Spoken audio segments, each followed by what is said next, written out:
Saudações, hoje é o dia 15 de outubro de 2022 e logo após o primeiro turno, imediatamente após, a apuração não tinha nem terminado ainda, eu publiquei as minhas reflexões imediatas pós primeiro turno. E estas aqui são as reflexões imediatas entre turnos, né, uma vez que estamos quase equidistantes entre o primeiro e o segundo turno.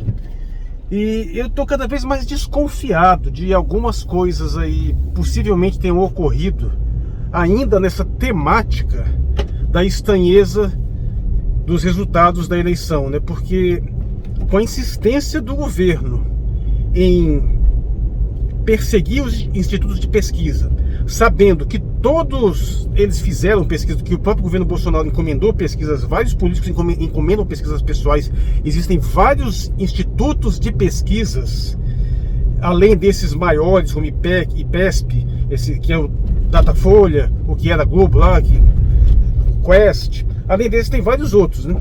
E alguns têm metodologias diferentes, alguns dão resultados um pouco diferentes. Quando dão um resultado vantajoso para Bolsonaro, eles publicam, né? Mas na maioria das vezes não publicam, porque na maioria das vezes os resultados não têm sido tão diferentes desses maiores, né? E por isso mesmo, eu reforçando aquela coisa que eu falei imediatamente em seguida, que se confirmou claramente, que é das tensões golpistas iriam arrefecer, porque o resultado, para quem tinha uma leitura clara da realidade, foi muito bom para o bolsonarismo, considerando que a maior parte dos indicadores é que eles teriam uma derrota muito maior. E não, eles ficaram com uma diferença de 5 pontos percentuais. Então o que eu disse naquele vídeo é que a boa notícia que eu dei é que isso eliminaria ou enfraqueceria muito as tensões, as iniciativas golpistas. Porque aquela parte de inteligência que existe, que colabora com o bolsonarismo, né? Por mais contraditório que seja inteligência e bolsonarismo numa mesma frase, mas eles são, com certeza eles sabiam que só na cabeça de retardado mental, que Bolsonaro tem 80% da população, só na cabeça de uma criatura grotesca como um tal de um ratinho, né, que é a representação perfeita do bolsonarismo, por sinal, que acha que Bolsonaro ia ter 70%, 80% lá no Paraná.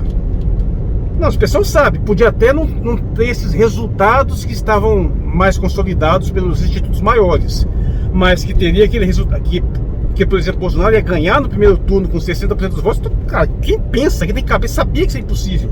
É impossível não apenas pelos institutos de pesquisa em si, porque se você tem um mínimo de entendimento de como funciona a realidade, sabe que não tem como, é impossível um governo manter uma popularidade alta se ele não liderar uma situação econômica evidente, uma melhora evidente. E a situação econômica do Brasil vai de mal a pior, é questão de indicador, é questão de percepção direta. Você não consegue chegar a uma pessoa que está desempregada e convencer ela que a economia está melhorando. Isso aí é admitido abertamente pelo próprio governo quando ele se gaba de dizer que tem mais de 21 milhões de famílias agraciadas pelo Auxílio Brasil. Lembra, no tempo do PT, o máximo que chegou era 14, no máximo 15 milhões. No tempo do Bolsa Família. Se hoje tem 21 milhões, é porque tem mais gente ainda precisando, meu Deus do céu. E sem contar os indicadores de desemprego, que além de estarem muito altos, só não estão maiores ainda porque a reforma trabalhista falsificou. Porque agora qualquer um que esteja há 3 meses sem receber salário, porque tem um contrato intermitente que sabe lá Deus quanto vai ganhar, está constando como empregado. Mas bem, sem contar o fato de que, como eu demonstrei no meu último vídeo a respeito de como o Bolsonaro enfraqueceu, a simples percepção numérica, a simples análise direta do eleitorado, quantidade de pessoas que compareceram, dos que deram votos úteis e da quantidade de votos que ele recebeu, deixa isso claro. Mas mesmo assim, aquele resultado, que pode ser tranquilamente explicado pelo voto de última hora, pelo voto útil, como eu adiantei lá, depois eu complementei que boa parte desse voto útil pode ser explicado, inclusive, pelo fato do Sérgio Moro ter passado a repentinamente voltar a apoiar o Bolsonaro, que é um canalha desprezível mesmo, então ele não tem nenhuma vergonha de voltar a apoiar um sujeito que ele mesmo disse que era bandido,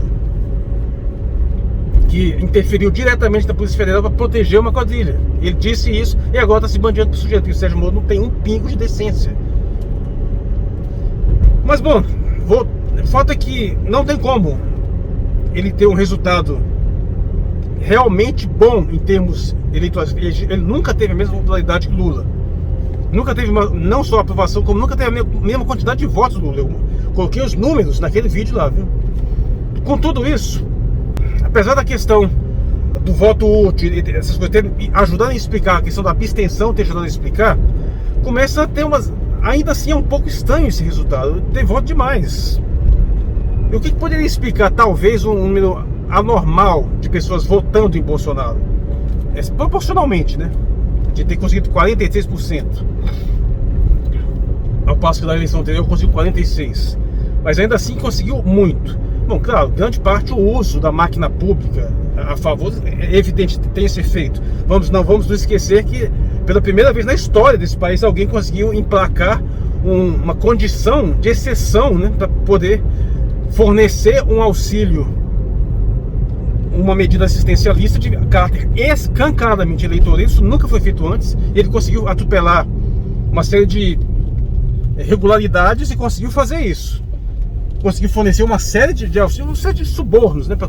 Mas mesmo assim, tem pessoas que estão dizendo que bolsonaristas haviam combinado entre si de mentir deliberadamente para os institutos de pesquisa, pelo menos aqueles institutos de pesquisa maiores, né?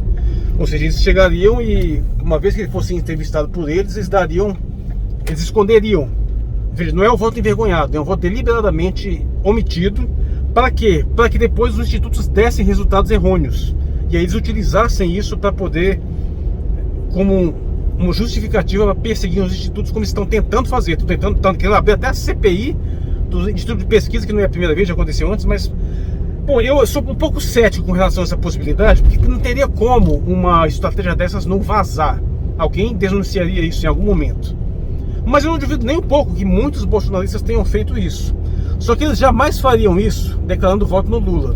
Logo, eles declarariam voto na terceira via, né? Entre aspas, né? Na Simone Tebet ou no Ciro. E aí sim, isso explicaria por que eles tiveram uma margem de votos menor do que estava previsto nas pesquisas. Ou seja, como se aqueles votos deles tivessem ido todos para Bolsonaro. Ou seja, não é apenas a questão do voto útil que explicaria essa transição, mas que também que uma parcela do eleitorado bolsonarista deliberadamente teria mentido para os institutos de pesquisa, e aí escolheriam lá o Ciro ou o Tebet de sua preferência, diziam que votariam neles, e na última hora votariam em Bolsonaro. Isso evidentemente se confunde com aqueles que efetivamente pretendiam votar em Ciro ou na Tebet e na última hora decidiram votar no Bolsonaro. Mas o que eu quero dizer é que isso reforça um pouco a explicação, dá uma alternativa a mais, aumenta a probabilidade dessa explicação se confirmar, que tem sido confirmado pelos prognósticos do segundo turno. É o que estou dizendo, aquela minha explicação, ela só vai ser totalmente confirmada depois do segundo turno. Aí nós vamos ter certeza. Como eu arrisquei, fiz 43%, eu arrisco que vai ter no máximo uns 45%, por aí. É claro que é um pouco complicado dizer isso em termos proporcionais, né, porque a gente não sabe qual vai ser o índice de abstenção. Eu estou arriscando tipo 50 Lula, 45 Bolsonaro, e os 5% de votos nulos ou brancos, né? E no caso de votos válidos, daria uma vantagem maior para o Lula, né? Ao que poder, no máximo 55, 45. Não teria como dar muito mais do que isso. É a margem de erro com a qual eu estou trabalhando. Se isso for verdade, ainda que isso aconteça, não vai ficar totalmente esclarecido exatamente como que aconteceu essa mudança. Se foi, em parte foi de fato o voto útil recomendado, incentivado por figuras como Sérgio Moro e outros também. Se foi de fato essa estratégia de mentir para as pesquisas ou alguma coisa pior. Porque aí sim, a preocupação maior que eu tenho é com relação a possíveis interferências no próprio processo eleitoral em si. Não fraudar a urna, eu não acredito na possibilidade de fraudar a urna diretamente, mas, por exemplo, de você dificultar as condições eleitorais. Por exemplo, você selecionar uma zona eleitoral que você sabe que já é mais favorável a Lula, e você, por exemplo, criar condições para dificultar as pessoas irem mais naquela zona, gerar situações que podem resultar em invalidar uma urna inteira, sem contar a possibilidade de dificultar o acesso dos eleitores de baixa renda, né, que tendem mais a votar em Lula, às suas zonas eleitorais, o que pode gerar um problema também adicional. Como eu já adiantei, a questão da abstenção é bastante crítica para o governo Lula, para a candidatura do Lula, e eu não sei exatamente o que o PT pretende fazer em termos de estratégia eleitoral para driblar isso, porque a única coisa que eu vejo é, principalmente em áreas de maior dificuldade de acesso, eles fornecendo, então, jeito de fornecer transporte. E o Bolsonaro está fazendo tudo para tentar sabotar isso. Ele tem iniciativas de tentar prejudicar o próprio transporte público, porque ele sabe que ele tem um eleitorado mais elitizado, um eleitorado que vai de carro. É bom lembrar que tomou várias medidas, inclusive uma que passou desapercebida, né, que foi a questão de você ter transformado o comprovante de votação como prova de vida, que faz com que muitas pessoas, aposentados, pensionistas, que precisam dar regulares provas de vida, só precisam ir votar e apresentar o comprovante de votação, o que é mais fácil. Então ele faz com que o eleitorado que é preferencialmente mais tendente ao Bolsonaro, que é o eleitorado mais idoso, compareça mais às urnas. E de fato isso funcionou, né? Tem um vídeo da TV Correct que explica isso. Então tem várias estratégias que o governo está usando, como tem a máquina pública na mão, que ele está utilizando, jogando sujo, né? Porque é a única coisa que sabe fazer, para tentar ganhar essa eleição, além da propaganda, da mentirada desgraçada, porque só sabe mentir mesmo, porque se for contar com a verdade, não tem o que mostrar, né? Ou tem muito pouco para mostrar, então tem que mentir, ou fazer um factoide bizarro, que nem esse aí dos presídios, né? Que é verdade, provavelmente é verdade, né? Mas só para esclarecer essa questão dos presídios aí, condenados não votam, viu? A pessoa que está condenada não tem seus direitos civis cassados. Mas aquelas pessoas que estão em prisão provisória, que ainda estão esperando julgamento, esses podem votar. Inclusive eles nem podem ter seu direito de votar cassado, né? Afinal seria uma violação do direito civil. Lembrando que muitos desses que têm prisão provisória depois são inocentados. E tem muita gente assim lá, inclusive nem adianta falarem muito, porque vai estar cheio de bolsonaristas lá também preso. Mas, de qualquer modo, a quantidade de pessoas desses presos provisórios que votam é ínfima numa população carcerária que já deve estar para perto de 1 milhão de pessoas. Com mais de 900 mil com certeza. Não sei se esse número contabiliza infratores menores de idade, não sei se contabiliza mulheres, eu tenho a impressão que não. Mas nesse eleitorado todo, o número de presos provisórios que podem votar não chega a 13 mil. É tipo 1% do total de pessoas presas e 3% do total de presos provisórios, né? Então é um número muito baixo. E aí não surpreende nem um pouco que de fato seja um eleitorado que tenha preferência por Lula. Por quê? O que são essas pessoas presas provisoriamente? São principalmente pessoas mais pobres, que não têm bons advogados para garantir que eles respondam ao processo de liberdade, né? Então, invariavelmente, são pessoas mais pobres. E logo é um eleitorado mais voltado do PT. E tome muito cuidado com esse discurso de estigmatizar demais a população carcerária também, né? Eu digo isso do ponto de vista pragmático. Que são praticamente 1 milhão de pessoas apenadas. As pessoas têm famílias, bicho. Você pensa aí, você estende isso aí para conhecidos, para familiares, sem contar a galera que defende mesmo, criminoso, condenado ou não. Você consegue 20, 30, 40 fácil de pessoas que não gostam desse discurso extremamente de bandido bom e bandido morto. Então, assim, precisa tomar certo cuidado com isso aí também. Isso, evidentemente, tem um certo apelo à população, inclusive com a população pobre, mas é um discurso problemático, um discurso potencialmente que também leva a algumas perdas de votos. Mas, prosseguindo, sobre as minhas desconfianças, outra coisa muito estranha é esse comitê que o Exército montou para fazer uma auditoria das urnas, né? Os caras até agora não deram um pio, bicho. Já são 13 dias da eleição. O treco que prometia fazer um certo auê, uma certa movimentação, até agora os caras não se pronunciaram. A justiça está tendo que intimar eles a dizer alguma coisa. O que eu disse no vídeo anterior, que era provavelmente porque eles ficaram surpresos com o resultado. Os resultados estavam possivelmente, minha opinião, preparando um discurso, esperando um resultado muito pior, e como o resultado foi bom, não é uma boa ideia pôr em dúvida o sistema agora. Porque parece que a gente tem chance de ganhar, tem alguma chance de virar eleição, temos um arsenal de golpes baixos, de um arsenal de fraudes para então pode ser que possam virar eleição. Então deixa. Então eles ficaram naquela, não vamos dizer isso, vamos mexer nesse resultado. E aí que tá o problema. O que o Bolsonaro esperava que acontecesse? Esse silêncio deles é muito esquisito. A minha aposta é que eles chegaram à conclusão que não vale a pena mexer nessa situação, estão guardando recursos para serem usados mais tarde. Parece que a situação tá meio complicada, né? Porque afinal nós estamos numa situação tal, a gente está precisando de bandido para defender de outro bandido, né? Porque tem Alexandre de Moraes é um bandidão, não tenho dúvida, mas é o que está nos salvando de uma quadrilha pior, né? Que quadrilha bolsonarista. Não só ele, mas a justiça em geral tá começando a reagir muito mal, muito fracamente, mas está reagindo. Ele tá impondo algumas derrotas ao bolsonarismo, inclusive. Então, o silêncio desse pessoal é extremamente preocupante. E eu desconfio que eles estejam preparando alguma, porque está muito esquisita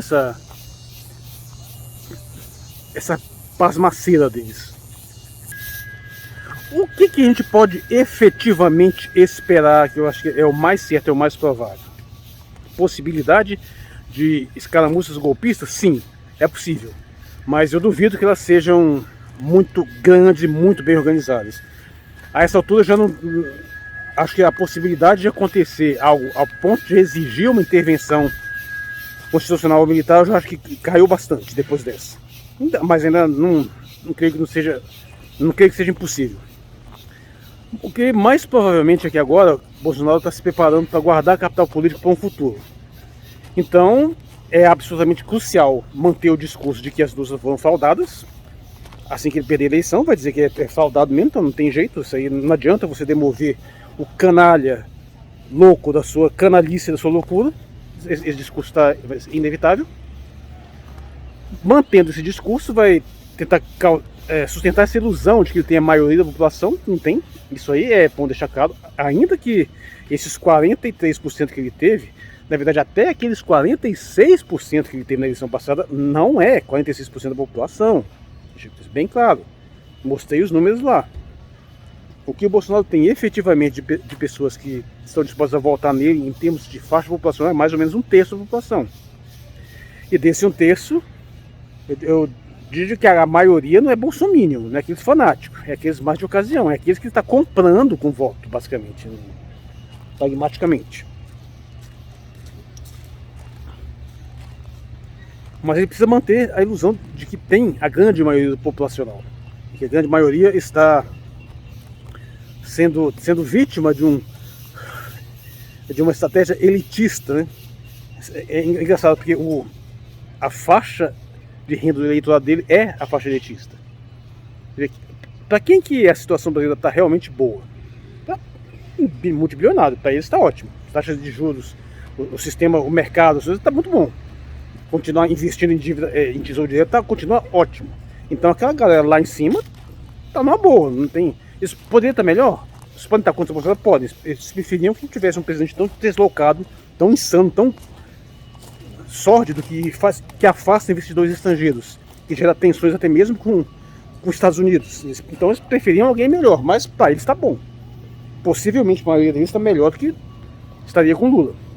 Pelo menos com o que foi o governo Lula. O governo Lula é aquele caso, foi um governo que também governou para os ricos, também, mas também governou para os mais pobres. Ou seja, ele, ao mesmo tempo que conseguiu aumentar o número de bilionários, aumentar o lucro dos bancos, ele conseguiu promover alguma distribuição de renda. O Bolsonaro é o governo que acabou com a distribuição de renda, ferrou todo mundo, ele e o Temer, né? Não é só o Bolsonaro. E jogou tudo no bolso da panela bilionária, né? À toa que enquanto durante o governo do PT, o número de bilionários do país saiu de tipo 20, 80 para 70, do governo Temer para cá saiu de 70 para 200. Então a elite lá de cima, a elite lá, a mais alta, na realidade para eles a diferença é até pequena, né? Sempre são que estão numa situação melhor. Mas ainda assim tem essa preferência clara, não pelo bolsonarismo, vamos deixar isso claro, pelo liberalismo, pela política de destruição do Paulo Guedes, cujo único propósito, e do seu Temer, cujo único propósito é concentrar cada vez mais renda na mão de uma elite. Então, para eles está satisfeito. Não tendo uma visão mais ampla, uma visão de projeto de país, eles vão aderir ao bolsonarismo, porque se tivesse uma elite com uma visão mais ampla, a situação seria diferente. Ele saberia que é preferível um país mais forte, mais desenvolvido, mais coeso, mais estável, porque eles crescem as suas iniciativas empresariais, crescem seu poderio econômico e podem conquistar mercados externos num nível muito mais amplo e com um país cada vez mais sólido, mais poderoso, com uma elite à frente desse desenvolvimento. Eles se tornariam cada vez mais poderosos, mas essa nossa elite, infelizmente, ela não tem essa mentalidade, ela tem mentalidade de capacho. Esse é o problema que nós vamos voltar posteriormente. Agora, além das elites mais altas, tem alguns outros segmentos populacionais que também teve alguns benefícios fiscais em alguns setores aqui ou acolá, que também colocam alguns funcionários, alguns empresários, em algumas situações um pouco mais vantajosas. Mas eu diria que a maior parte é incapacidade de visão mesmo. É você tirar da cabeça essa ideia de que empresário é mais inteligente, mais esperto. Porcaria nenhuma. Porque, veja, a situação, você viu esses vídeos desses empresários amedrontando seus funcionários, incentivando a votar em Bolsonaro, até ameaçando. Vê como esse pessoal é estúpido, né? Você vê o nível de inteligência. O cara faz um negócio desse e se deixa filmar. Faz um negócio desse publicamente e você tem o nível de estupidez do sujeito. Mas você nota que em vários desses setores, tinha um lá que era fabricante de tijolo, meu Deus do céu. Melhor era das construtoras do Brasil foi o governo Lula, meu. Putz, grila, esse pessoal é louco, simplesmente. Esse pessoal não está pensando em nível econômico. Eles estão lá com as suas paranoias anticomunistas, esses delírios, essas maluquices. Alguns podem ter as preocupações com relação àquele tema que é mais defensável, que é a questão da nova esquerda, mas isso aí eu já repeti várias vezes. O Bolsonaro não fez absolutamente nada contra essa nova esquerda, pelo contrário, ele a fortaleceu. Então, a não ser alguns nichos mais isolados que realmente foram beneficiados de uma forma mais direta, como alguns desses setores de motoristas, de caminhoneiro, que teve alguns benefícios, e os setores militares, esses de fato tiveram benefícios mais claros, né? Afora esses, e também que não tem uma visão mais ampla, a maioria das pessoas não tem de fato essa visão, não é nem uma questão do problema deles, mas a maioria das pessoas infelizmente não tem a capacidade de perceber uma visão de maior longo prazo, querem retornos mais imediatos. Eu compreendo isso, não estou julgando não, mas afora esses grupos mais pontuais, não tem como você esperar que a maioria da população apoie um governo cujas condições econômicas são claramente deletérias. Então, esse é o ponto crucial. Sendo assim, esse eleitorado bolsonarista, para não ficar mais nas proporções, né, que foi de 51 milhões de pessoas, um pouquinho mais. Então, o que eu espero? Espero que chegue a uns 54, 55 milhões, 56 máximo. Sem chance de chegar a 60, duvido que chegue a 60 milhões. Inclusive, eu vou fazer melhor esses cálculos depois, mas depois eu faço uma estimativa mais clara. O fato é que o problema que a gente tem que ter em mente aqui agora é como que a gente entende essa situação e até como que tem mais formas de combatê-la. Mas eu acho que o mais crucial, aquilo que é mais importante a gente ter em mente sempre, é voltando ao tema das elites, que é aquele caso. A humanidade sempre, e provavelmente sempre no passado sempre foi de uma determinada forma, e provavelmente sempre vai ser. Ela vai se estabelecer de uma forma naquilo que eu chamo de microcrática. São microcracias. O que significa? Minorias conduzindo maiorias. Isso não tem possibilidade de mudar. Isso eu não arriscaria dizer que isso é uma estrutura logicamente inescapável, mas ainda que não seja logicamente inescapável, é no mínimo praticamente inescapável. Na praticidade, na pragmática, não tem como escapar disso. Tira da cabeça a ideia de que um dia vai ter uma massa populacional onde a maioria, não precisa nem ser todos, mas tipo assim, mais da metade das pessoas façam uma reflexão realmente profunda e racional dos fatos, capazes de emitir julgamentos de valores bem embasados. Não, isso não vai ter. Sempre vão procurar pessoas mais qualificadas do que elas e vão pedir conselhos, de certa forma vão ser influenciadas por essas pessoas. E não tem nada de errado com isso é o normal. Até porque nem todo mundo tem tempo, né, para ficar especializando em uma vastidão de assuntos. Então, sempre vai haver uma microcracia, o que significa que sempre vai haver lideranças, sempre vai haver pessoas influenciando outras. Ou seja, sempre vai haver, no mínimo, elites intelectuais. Não há como não haver. Sempre havendo elites intelectuais que tem essa capacidade de influenciar, é muito difícil não esperar que haja também elites políticas, elites econômicas. É meio que inevitável. Então a questão não é o fato de haver elites, a questão é que tipo de elites nós temos. E é aí que está a grande sacada. A diferença de um país mais desenvolvido para um país problemático em vários fatores como o Brasil é a qualidade das suas elites. Infelizmente nós temos, como eu já falei, uma elite extremamente incapaz. É como Gessé de Souza disse, é a elite do atraso, né? Uma elite estúpida, uma elite covarde, pérfida, submetida à demoníssima trindade oligárquica, como eu já me referi.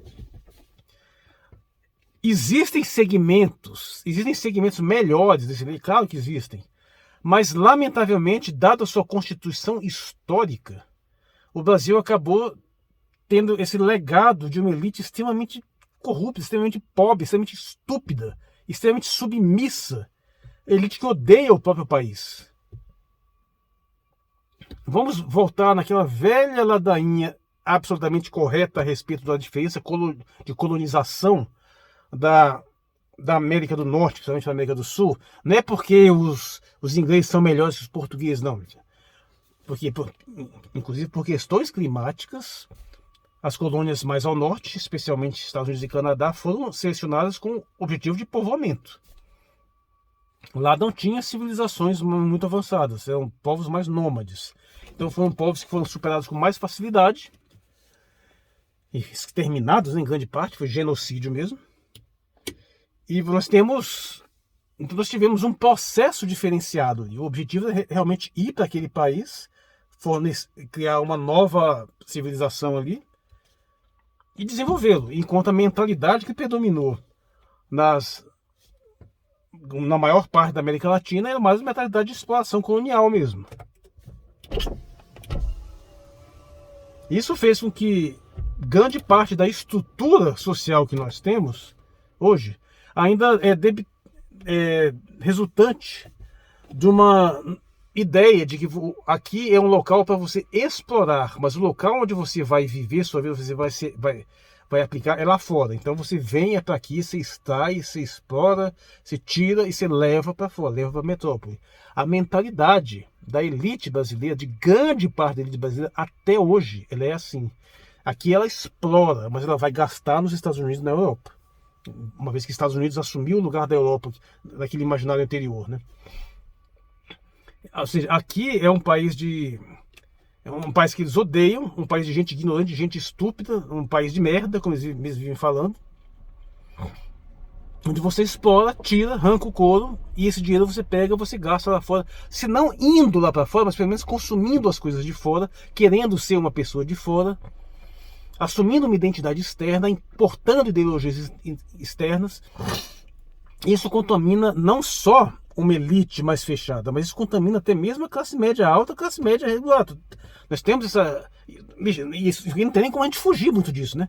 Quem é que não passou a vida inteira sendo, de uma certa forma, influenciado por produções norte-americanas ou europeias? Ou em alguns casos até japonesas, mas assim, coisas que vêm de fora. A gente está acostumado a isso. A estrutura da nossa civilização é assim. É debitária, né, de você, essas tradições externas. Em grande parte isso é inevitável. Mas percebe que há modos diferenciados de você vivenciar isso. Uma coisa é você ter esse contato com o externo, mas você não perder de vista, aquilo que você é, você não se recriminar, aceitar a sua diferença e tentar, se aceitando, se compreendendo, tentar se aperfeiçoar e tentar transformar isso aqui numa coisa maior. E essa elite não tem essa mentalidade. E essa elite tem inclusive ela tem a consciência clara de que se isso aqui desenvolver muito, se o Brasil progredir, se a sociedade brasileira se fortalecer, eles perdem a sua posição. Porque eles não vão ter mais a mesma capacidade de exploração. Analogamente, é como é a diferença de você tentar explorar um local onde a população, os silvícolas originários, tem muito menos capacidade de desenvolvimento, né, eles não têm como resistir ao processo invasor colonizador, e você ir para um lugar onde existe uma resistência muito maior. Você tentar fazer um processo de colonização e exploração em vários países americanos é muito mais fácil que você tentar fazer no Japão, por exemplo, para pegar um exemplo que foi bastante controverso, assim, né? Então, a ideia, e eu não estou dizendo que eles têm consciência clara disso, alguns com certeza têm, mas eu penso até que a maioria, sendo estúpida mesmo, é meio que inconsciente, eles percebem isso intuitivamente. Um desenvolvimento maior da sociedade brasileira no geral dificultaria a vida deles, dessa estrutura, dessa mentalidade colonizatória deles. Ao passo que uma elite mais sofisticada, uma elite que tem um viés mais desenvolvimentista, que quer transformar o Brasil numa potência, esse já tem uma visão um pouco diferente. Mas, como eu disse, o que havia dessa elite, se é que havia de fato, foi destruído pela Lava Jato. Porque a elite mais progressista que o Brasil tinha era a Lava Jato detonou. Em grande parte, né, pelo menos. Não que não tenha alguma coisa ainda, mas atualmente nós estamos submetidos principalmente a trindade oligárquica. Né? Basta você ver que a grande base de apoio do bolsonarismo é o agronegócio e o setor financista. A mídia pode não gostar do Bolsonaro, né? Porque a mídia, usar aquele termo famoso limpinho, cheiroso, né? E não tem como gostar do tosco, grosseirão que nem o Bolsonaro. Mas eles apoiam integralmente a política de Paulo Guedes. Então, assim, continua sendo o tripé de apoio do governo, essa mentalidade colonialista do agronegócio, a mentalidade financista exploratória e essa mentalidade midiática que sempre foi inimiga da população. Sempre foi anti-Brasil, sempre foi liberal, sempre foi voltada para fora. A diferença do Brasil para os países mais desenvolvidos é a qualidade da sua elite. A grande questão é, essa qualidade diretamente reflete também a qualidade do povo em geral? Durante muito tempo eu achei que sim, mas hoje eu tenho sérias dúvidas, porque há um laço causal aí meio complexo, né? Uma vez que não é uma elite que resultou de um desenvolvimento civilizacional orgânico, né? Por exemplo, um país milenar, que nem um Japão ou uma China que se desenvolveu ali, e dali surgiu uma elite, uma divisão entre a maior parte da população e sua elite. Não, no caso do Brasil não é isso. Grande parte da população que hoje é o povo, a maioria populacional já estava aqui, né? É descendente de índio. Eu sou descendente de índio. Muitos foram trazidos da África, à força. E muitos dos que vieram da Europa também. Mas o grosso da elite, sim, é de descendência europeia. Claro que vai ter alguns de mestiços, até negros, até índios que ascenderam essa elite, mas como eles são minoritários, a tendência é eles absorverem a mentalidade dessa elite, que tem essa estrutura mental colonizadora. Então, apesar de existir uma reciprocidade entre a maioria populacional, ou melhor dizendo, entre aqueles que têm que trabalhar e os que não precisam trabalhar, é difícil numa situação, nenhum país colonizado como o Brasil, você ter uma reciprocidade tão orgânica quanto você tem em países que se desenvolveram de uma forma mais espontânea, que não foram resultado de processos de colonização, muito menos um processo de colonização com viés exploratório, diferente do processo de colonização com viés de instalação de uma nova civilização. Então isso torna a estrutura difícil de você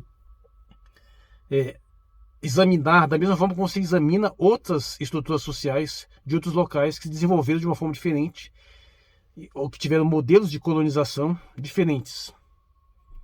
Mas uma coisa é certa, o problema é que nós temos uma elite sórdida, inimiga da maior parte da população, uma elite anti-Brasil. Uma elite que se orgulha de dizer que tem um monte de casa no exterior e que passa o mínimo de tempo possível no Brasil. E essa elite que é ignorante, não é uma elite refinada, não é uma elite de gosto, tipo uma elite europeia, por exemplo, sabe, que tem toda uma tradição de ser refinada, de gostar dos clássicos, de conhecer alta cultura. Não, a nossa elite é tosca, é grosseira, é estúpida. É tão baixa, ou mais, que a maior parte do povo, apenas pelo fato de ela ser mais rica, ela tem mais acesso. Então fica mais fácil para quem tem um refino maior consumir materiais ou se envolver com um universo mais amplo. Mas no geral, já basta você observar a qualidade das figuras que a gente tem aí, né? Que frequentemente são muito ricos e que são absolutamente toscos. E essa elite é infalivelmente liberal, não tem jeito. O liberalismo é a ideologia da elite, não tem como ser, a não ser se for uma elite de um viés mais desenvolvimentista. Uma elite de viés desenvolvimentista pode ser nacionalista. Então, existem alguns fragmentos de elite nacionalista no Brasil, inclusive alguns fragmentos militares, mas desgraçadamente a maior parte, pelo menos o que está na liderança hoje, é liberal.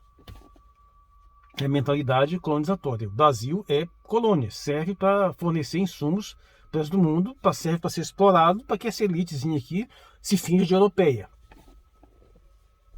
E a maior parte são esses que estão com Bolsonaro, quer seja estando com Paulo Guedes, no sentido do liberalismo econômico mais amplo, do financismo, eles estão lá, quer seja por essa mentalidade quase que simbólica em termos colonialistas, mesmo essa relação com a terra, de mentalidade latifundiária, de mentalidade neo-escravista até, que está em grande parte representada pelo agronegócio, sempre bom lugar, não todo, existem coisas boas no agronegócio também, e a midiática, que é possivelmente a pior de todas, porque é a mais anti-Brasil, é a que mais força o consumo de material externo na tentativa de você moldar pelo menos um segmento do Brasil de acordo com uma mentalidade estrangeira. E você, isso independente de espectro ideológico político, porque incorporando a mentalidade econômica, incorporando um sentimento de anti-brasilidade, que pode ser explícito, pode ser no sentido de chamar o Brasil, o povo de paizinho de merda. Observa, bicho, toda vez que alguém fala esses termos de bostil, de ficar dependendo do Brasil, infalivelmente liberal, infalível. Não tem como não ser. Mas quando você vai ver pra galera da esquerda também, não é muito diferente. É importante essas porcarias da neo-esquerda. É importante essa mentalidade burguesa europeia. Pra usar o bom termo, né? Deixa eu aqui ligar o motor aqui pra ver se ele para de reclamar.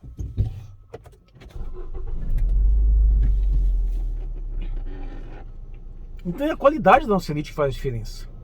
E não só esses segmentos que eu citei aí, tem tem um pequeno empresariado também que tem uma mentalidade extremamente tosca, tem a classe militar que não é exatamente uma oligarquia, e que sim, tem uma enorme influência maçônica, é bom lembrar também. Maçonaria é um caso clássico dessa mentalidade voltada para fora. E o pior é que mesmo a vitória de Lula não vai mudar isso. Pode arrefecer um pouco, pode colocar ela num compasso de espera, mas a mentalidade dela é a mesma. Ela pode até aguentar um processo de conciliação de classes por um determinado tempo no modelo estratégico, mas em algum ponto isso gera uma ruptura. Eu digo isso porque eu vi isso acontecendo, vi isso crescer. Quando o Brasil foi se sofisticando, foi progredindo nesse período do governo Lula, especialmente, quando começou a bombar, quando se tornou a sexta economia do mundo, começou a ser respeitado no mundo inteiro, aquelas capas de revistas do Brasil decolando, as coisas todas, né? Quando isso tudo estava acontecendo, ao mesmo tempo, o ódio mesmo da elite pelo governo Lula e pelo eleitorado, pelo povo, aumentou. Veja só, eles estavam ficando mais ricos. O Brasil estava se projetando internacionalmente. Eles estavam tendo mais meios, tem mais oportunidades, eles ficaram com mais ódio, tentando fazer de tudo para derrubar o governo. Por quê? Porque isso afeta a mentalidade colonialista. Isso muda o modelo de relação com o próprio país. Isso forçaria a eles a saírem dessa mentalidade de serem uma elite voltada para fora, que explora seus escravos aqui dentro, para ser uma elite desenvolvimentista que tem que entrar num acordo social interno para sofisticar o próprio país e desenvolver um novo modelo de projeção. Eles não têm cabeça para isso. Isso se reflete, entre outras coisas, naquilo que o pessoal chama de preconceito de classe mesmo. É pessoa que tem ódio de pobre.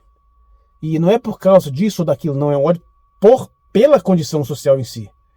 Não é porque o cara é mais inteligente, é porque é mais refinado. É porque, no fundo, ele sabe que ele não tem nada dentro dele que justifique o privilégio que ele tem. Ele sabe que se ele tivesse nascido naquela condição mais pobre, ele não seria porcaria nenhuma. Que tudo que ele tem é por herança. E quando ele é forçado a confrontar essa realidade no espelho, pelo fato de que está vendo pessoas das camadas mais baixas ascendendo, isso gera uma tensão interna. Isso gera um desespero. Ele não quer ver isso acontecendo. Ele quer ter uma segregação social mais ampla. E isso que eu já coloquei aí mais uma vez.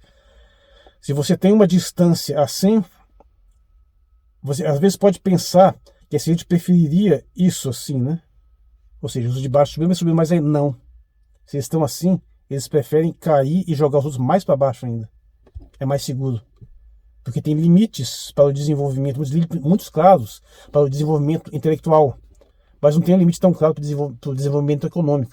É difícil saber o quanto mais você pode ficar rico, mas é fácil você perceber que não tem como ficar muito mais inteligente. Ele pode ficar 2, 3 vezes, 10, 100 vezes mais rico, mas não fica 100 vezes mais inteligente. Então, a riqueza dele não acompanha a mentalidade. E é com essa elite que a gente está tendo que lidar, que ela sempre vai dar um jeito de sabotar o desenvolvimento do país. Para fechar, é o modelo que eu coloco. O Brasil sempre teve 2 modelos, 2 projetos, sempre. O primeiro é o projeto colonialista, esse, de explorar o país para o exterior, e o outro é o projeto desenvolvimentista. O desenvolvimentista teve alguns momentos específicos, para ser mais exato, Dom Pedro II, Getúlio Vargas, iniciativas tímidas do governo João Goulart, que foram sabotadas pela ditadura, mas depois teve Ernesto Geisel e teve Lula. Teve Juscelino Kubitschek também, um pouco confuso, mas teve. E teve Lula. O resto é um modelo de destruição do país para transformar, reduzir a condição de colônia, população de miseráveis desesperados por emprego para trabalhar por qualquer valor. E é a isso que a mentalidade liberal serve. Compreendendo essa estrutura, esse mecanismo, a gente vai tentar identificar melhor quais são os obstáculos para esse devido desenvolvimento. Isso se reflete até mesmo nessa dinâmica eleitoral. Por isso que você percebe que tem um elitismo no eleitorado de Bolsonaro, apesar do bolsonarismo ser a coisa mais grotesca em termos de mentalidade. O nível de boçalidade é monstruoso, mas é uma boçalidade que foi abraçada por vários setores elitistas riquíssimos. Não vou me alongar mais, mas ficam aqui algumas das reflexões deste interlúdio entre os turnos, né? Hoje é o dia 15 de outubro de 2022. E vou fazer outros vídeos, outras reflexões mais para frente. Eu sou Marcos Valério XR, obrigado por sua atenção.